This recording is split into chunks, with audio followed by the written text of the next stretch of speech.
What's going on, everybody? Welcome back to another Sox Talk on Tap, a little sports talk on tap segment we have here. Where sports talk on tap. We're always talking about four major sports, whether it's basketball, football, hockey.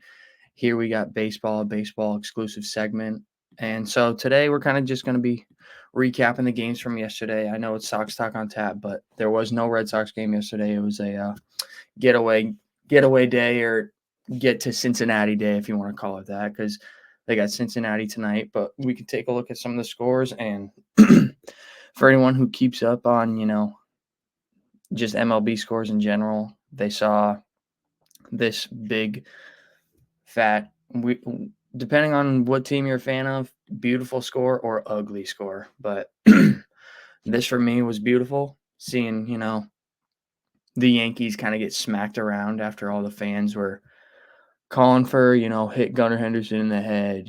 They're trying to purposely throw at us, all that stuff. After Judge got hit in the hand, on a 1-2 pitch. So obviously, you're not trying to hit him.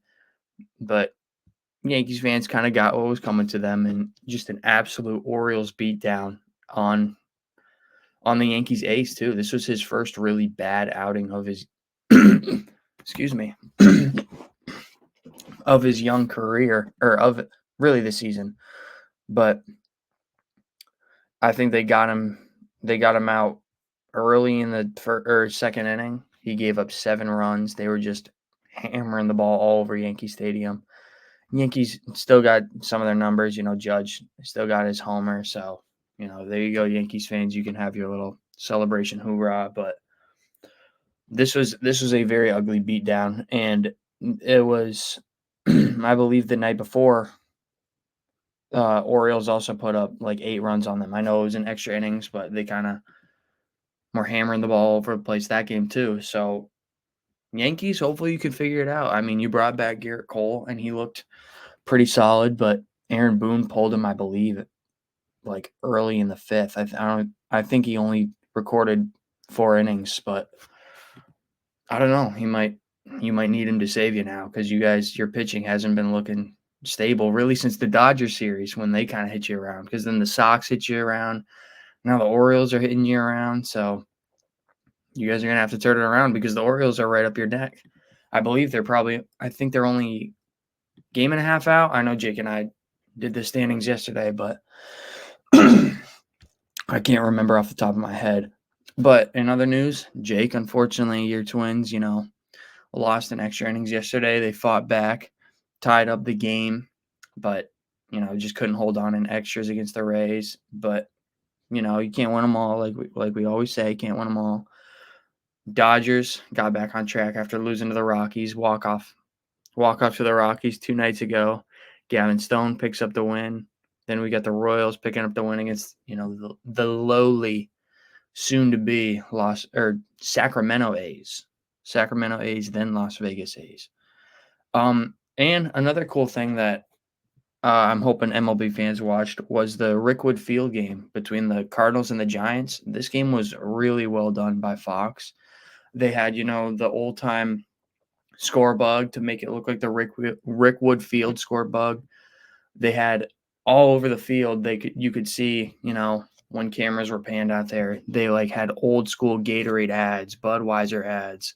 They made it all look like it was from back when that field was being used. And this was a game to pay homage to the Negro Leagues, which is finally, getting the recognition that those players deserve for, being outcast from the MLB for so long. Guys like Josh Gibson, Satchel Paige. I mean, Satchel Paige is a more known name, but this game was kind of to pay homage to that. And Fox and the MLB, I think, did a great job with it. They had the old school uniforms.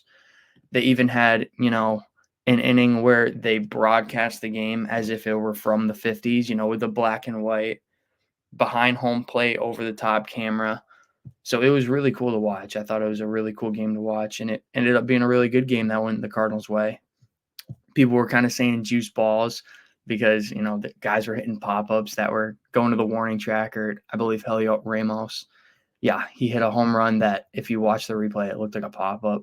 So MLB does like the juice balls for these type of games. We saw it for the Field of Dreams game where There was a ton of home runs hit in that game. But yeah, now looking forward to today's games. Like I said, Red Sox and Reds. This I think is going to be a good series because the Reds are. Jake and I talked about it yesterday. They're bottom of their division, but they're the only other team besides the Brewers with a positive run differential. So they're a much better team than being at bottom of the division. And Sox got Cutter Crawford on the mound, who's been like up and down his last few starts. He was up against the Yankees, only gave up, I believe, 2 runs, one being, a first inning homer to Judge. But I think it's going to be a good series. And oops. Now just looking at some of the other series, D-backs, Phillies. I mean, the Phillies they're still rolling. I know they hit kind of a skid since losing to the Red Sox, but I trust them to get back on track. Twins. I mean, they kind of seem like they're minor league merchants with all these, garbage teams they're playing. They're playing the A's again, so that's probably another sweep. They're probably gonna, pick up another 3 or 4 wins, however many games that series is. Orioles, Astros. I think the Orioles should rock the Astros in this series. I know it's in Houston, so maybe that's a different story, but I don't think it's going to make a difference with how good Baltimore's swinging the bats. Royals, Rangers. If the Rangers were, signs of what they were last year, I'd say this is a good series, but I don't know. I mean, it's hard to tell though because the Royals are kind of hitting a rough patch themselves. So, and we got the Battle of LA, Angels and Dodgers. If the Dodgers don't sweep this series, I'd be very surprised. But and then now I wanted to just touch on some other Red Sox news. I don't know if I have it pulled up, but Willie Abreu, a guy who's been, top 5 rookie of the year, candidate, if you want to call it. He's been rehabbing down in Worcester. And I know, as you can see here, he had a 2-home run game just a few nights ago. So it seems like, he's picking up right where he left off. I know he played again last night in Worcester. So hopefully, I know there was rumors of him potentially getting called back to the team this weekend. So maybe he'll make 1 or 2 more rehab starts, then come back to Cincinnati, or they might just wait him out and wait till they come back to Boston where they play Toronto. So I wouldn't be surprised if they do that. Just let him, stay close to home, stay comfortable, get your rehab starts in, make sure your swing's feeling okay and your ankle's all good because that's really what he messed up. So hopefully they can get him back because he's such a big bat. But guys have been filling in beautifully for him, so it's not like they're in a huge rush for him. But it's always good to have, a good bat, power bat, and a great glove in the outfield. So he holds down right field in Fenway beautifully. So hopefully Sox can get him back. But it's very promising news, anytime a guy hits 2 homers in his rehab start, he's, I think he's pretty much ready to go. But that's probably going to wrap it up on today's Sox Talk on Tap. We're going to, check out these games over the weekend. Hopefully the Sox can pick up some wins. It's looking like Twins are going to pick up some wins, going against the A's. So with that being said, thank you guys for tuning in, and we'll catch you in the next episode. Peace out.